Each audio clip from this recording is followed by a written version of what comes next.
આગાહી કરવામાં આવી છે કે 5 દિવસ વધુ વરસાદ વરસી શકે છે, પરંતુ આજ પહેલા વરસાદમાં રાજ્યના અલગ અલગ જિલ્લાઓમાં રસ્તાઓમાં ખાડાઓના દ્રશ્યો જોવા મળી રહ્યા છે। પરંતુ જૂનાગઢની સ્થિતિ સાવ અલગ છે કે જ્યાં વરસાદ પહેલા જ જે પુલ બનાવવાનો હતો, લો લેવલ કોઝવે બનાવવાનો હતો, એ કોઝવે આખે આખો ધોવાઈ ગયેલો જોવા મળી રહ્યો છે અને વરસાદ પહેલાથી આ સ્થિતિનું નિર્માણ જે છે તે જૂનાગઢમાં થયેલું જોવા મળી રહ્યું છે।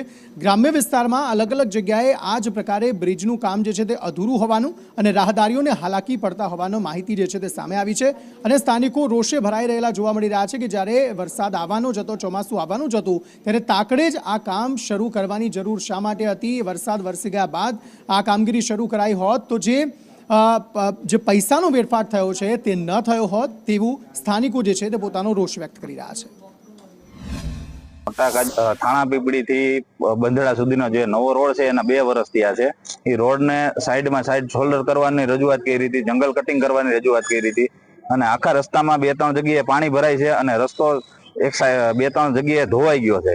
એનો અત્યારે 1 વર્ષથી ત્યાં ધોવાઈ ગયો છે ગયા ચોમાસામાં। તો અમે રજૂઆત કરી હતી મેં શ્રી માળી સાહેબને આની પહેલા, તો ત્યારે એને ખાલી જેસીબી લઈ અને ખાલી બાવેડાને ધક્કો મારી અને એ લોકો વયા ગયા।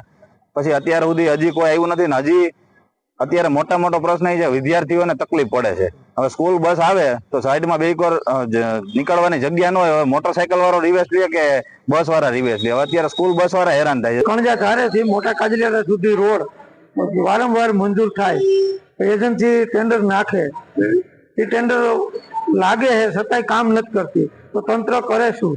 અમારે એ જ પ્રશ્ન છે વધારે કે અહીંયા 108 હાલી શકે એમ નથી, સ્કૂલની બસો છે એ હાલતી નથી, 2 વ્હીલ છે એ હાલે તો પડી જાય, માણસો એક્સિડન્ટ થાય છે વારંવાર, તો તંત્ર અટાણ સુધી કરે છે શું? અમારો પ્રશ્ન એ છે।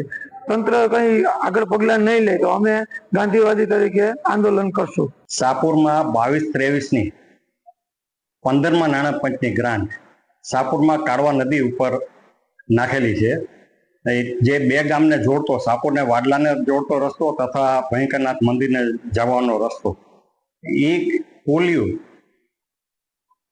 ઈરાદાપૂર્વક એક તો પેલું ટેન્ડર મોડું કર્યું, પછી મોડું કર્યા પછી એક ટેન્ડર દીધું, એ કામ એને અધૂરું મૂકી દીધું, અધૂરા મૂકી દીધા પછી રીટેન્ડરિંગ કર્યું, તો રીટેન્ડરિંગ કરવામાં માગણીદાર એક જ આવ્યો એટલે પાછું રીટેન્ડરિંગની વાત આવી, એટલે રીટેન્ડરિંગ પાછું નવું હજી પાછું કરતા નથી। અને જે ડાયવર્ઝન કાઢ્યું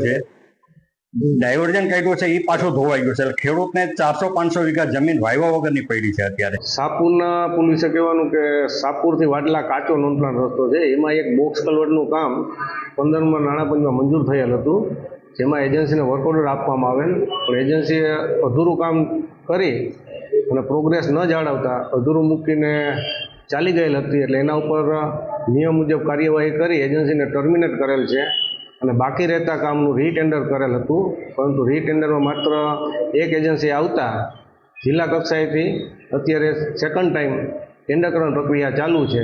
એ સમયગાળામાં રસ્તો ચાલુ રહે ત્યાં સુધી ડાયવર્ઝનની પ્રક્રિયા ચાલુ છે, જે 2 દિવસમાં પૂર્ણ કરી આવશે।